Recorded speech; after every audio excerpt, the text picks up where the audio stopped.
दोस्तों, शंकर अजमेरा की तरफ से आप सभी दोस्तों को नमस्कार। इस वीडियो में बात करेंगे कि आपने फैसला ले लिया कि हम यूट्यूब पर वीडियो अपलोड करेंगे और इसमें अपनी किस्मत आजमाने की कोशिश करेंगे कि अपनी ज़िंदगी बन जाए।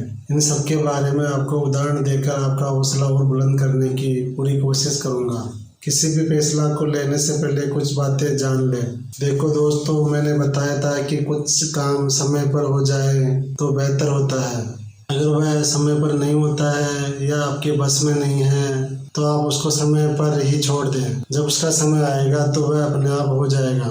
उस काम को करने की आप बार बार कोशिश करते हैं और आप दूसरा काम में ध्यान नहीं देते हैं तो आप दोनों कामों से ही वंचित रह जाते हैं। कुछ काम ऐसे होते हैं जो अपने बस में ही नहीं होते हैं और हम सही बात को सही समय पर समझ लें तो बहुत नुकसान से बच सकते हैं। अब आपको उदाहरण देता हूँ कि आपने फैसला कर लिया है कि यूट्यूब पर वीडियो अपलोड करने ही है, लेकिन आप जो भी आप बिजनेस करते हैं तो आप काम छोड़कर 4-5 महीने में यूट्यूब पर ट्राई करता हूँ। चल गया तो सही है, नहीं तो फिर नौकरी दोबारा कर लेंगे या बिजनेस दोबारा कर लेंगे। किसी काम को छोड़कर किसी काम को करने से पहले उसके परिणाम जरूर सोच लें या जान लें। मैंने पहले भी बताया था कि जैसा हम चाहते हैं वैसा नहीं हुआ तो क्या होगा।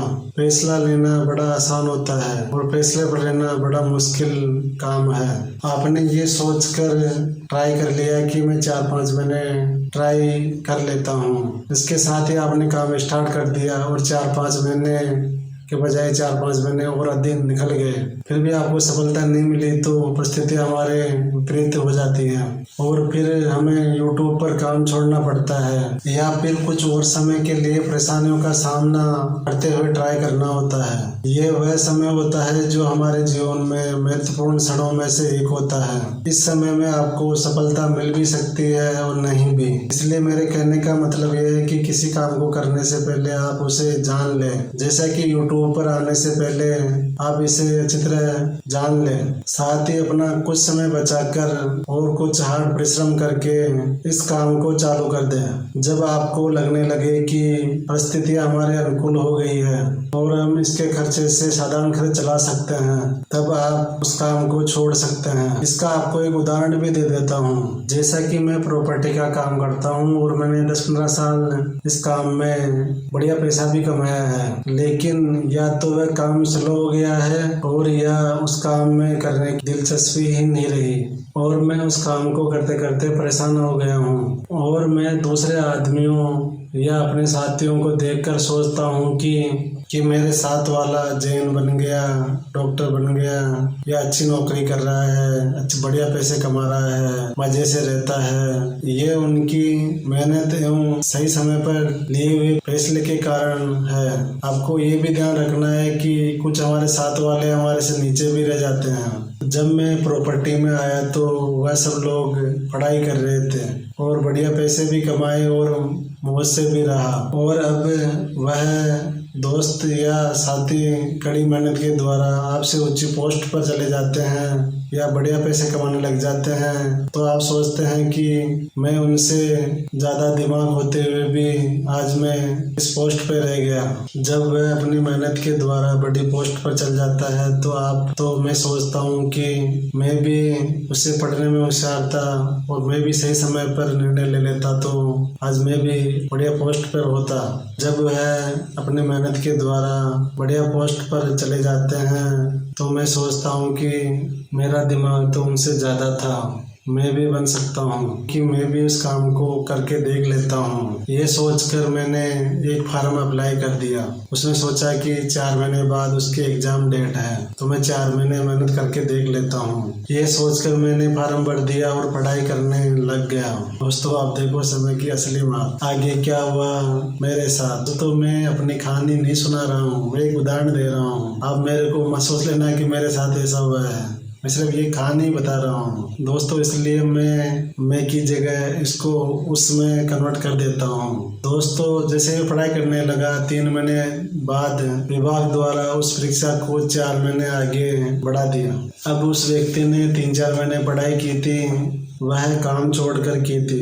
अब मैं इसे यहीं छोड़ता हूँ तो मेरी 3-4 महीने की पढ़ाई व्यर्थ चली जाएगी और पढ़ाई में लग जाता हूँ और मेरी तैयारी भी अच्छी हो जाएगी और मुझे तैयारी करने का समय भी मिल जाएगा। यही सोचकर वह फिर पढ़ाई करने लग जाता है। जैसे ही फिर परीक्षा की डेट आती है, किसी अभ्यर्थी द्वारा कोर्ट में किसी मैटर को लेकर याचिका दायर हो जाती है। अब वह मैटर कोर्ट में चला जाता है। अब उस लड़के की मेहनत 3-4 महीने नहीं 6-7 महीने हो गई। अब वह उस काम को छोड़ भी नहीं सकता और अपने काम में लौट भी नहीं सकता।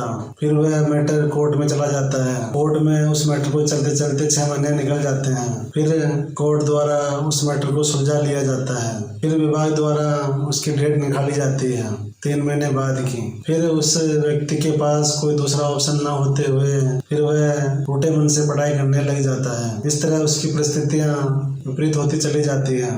फिर 2 महीने निकलते हैं और कोरोना आ जाता है। अब गवर्नमेंट भी क्या करे, देखो उसकी किस्मत। फिर वो एग्जाम डेट क्या, उसकी वो डेट फिक्स नहीं होती है और वह आदमी अब तो बिजनेस भी नहीं कर सकता और प्रॉपर्टी में जा भी नहीं सकता। अब कोरोना के मजे ले, अब वह कोरोना में फिर पढ़ाई करने लग जाता है। दोस्तों, आप देख सकते हैं कि एक निर्णय लेने से कितनी परेशानियों का सामना करना पड़ा और वह सोचता है कि अगर मैं अभी इसी को यहाँ पर ही छोड़ देता हूँ तो मेरी 12-13 महीने की पढ़ाई व्यर्थ ही चली जाएगी। अब तो मैं एग्जाम देकर ही फिर कुछ व्यापार के बारे में सोचूंगा। फिर जून में एग्जाम डेट की घोषणा होती है और एग्जाम डेट आती है अक्टूबर की। अब आप सोच सकते हैं कि उस आदमी के साथ क्या बीतती होगी। अब घर वाले भी बोलने लग जाते हैं कि आपने क्या जोखिम मोल ले लिया है, ऐसे तो कैसे काम चलेगा। फिर आप हिम्मत करके पढ़ाई में लग जाते हैं कि जब इतना ही सह लिया तो 3-4 महीने और सह लेते हैं। फिर आप पढ़ाई में लग जाते हैं। इतने में क्या हुआ कि 1-1.5 साल निकलने से विभाग ने कुछ सीटें भराकर जिन्होंने फार्म नहीं भरा था उन्हें दोबारा अप्लाई करने का ऑप्शन दे दिया। पहले नहीं अप्लाई किया था उन्होंने फार्म अप्लाई कर दिया। जब सितंबर का महीना आया तो न्यू अभ्यर्थियों ने सरकार से गुजारिश की कि हमें पढ़ने का टाइम ही नहीं मिला है, इसलिए आप इस एग्जाम डेट को 3-4 महीने आगे और पोस्टपोन करिए। उन्होंने कुछ हड़तालें की और तो सरकार ने उसके एग्जाम डेट को जनवरी में करने का ऐलान कर दिया। अब आप सोच सकते हैं कि उस आदमी के द्वारा लगभग 1.5-2 साल हो गए, ना एग्जाम दे सका और ना पैसे कमा सका। जो उसके पास पैसे थे वह भी पहले ही खर्च हो चुके हैं।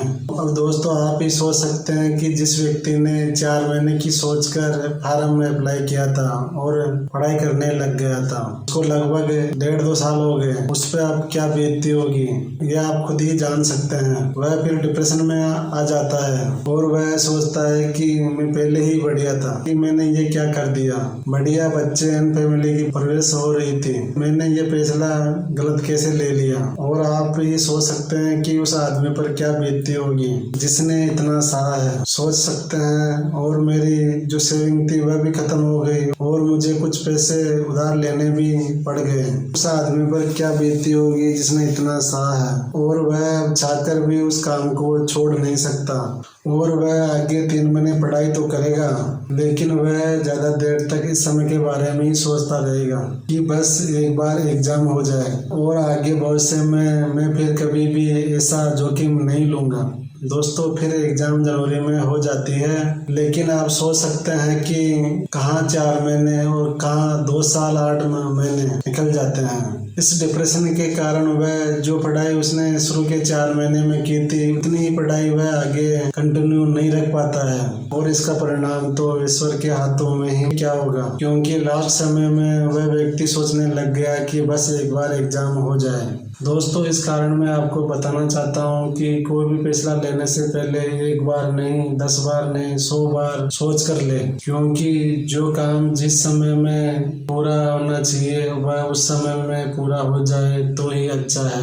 बाद में इतनी परेशानी आती है कि आपकी जिंदगी ही बदल के रख देगी। अगर सफलता मिल जाती है तो वह समय आपके यादगार पलों में रहेगा। फिर भी आपको सफलता नहीं मिली तो आप उस जगह पहुंच जाएंगे जहाँ की आपने कल्पना भी नहीं की होगी। ऐसा गलत समय में काम करने वालों में सिर्फ 2% लोग ही सक्सेस हो पाते हैं और बाकी की सिर्फ यादें ही रह जाती है। इसलिए मैं फिर आपसे निवेदन करता हूँ कि कुछ काम का कुछ समय होता है, वह काम उस समय ही हो तो अच्छा है। दोस्तों, मैंने पूरे विस्तार के साथ बता दिया है कि आपको क्या क्या करना है। फिर भी आप कुछ ना सोचते हुए ईश्वर की इच्छा समझकर जो होगा वह अच्छा ही होगा, ये सोचकर काम को आगे बढ़ा सकते हैं।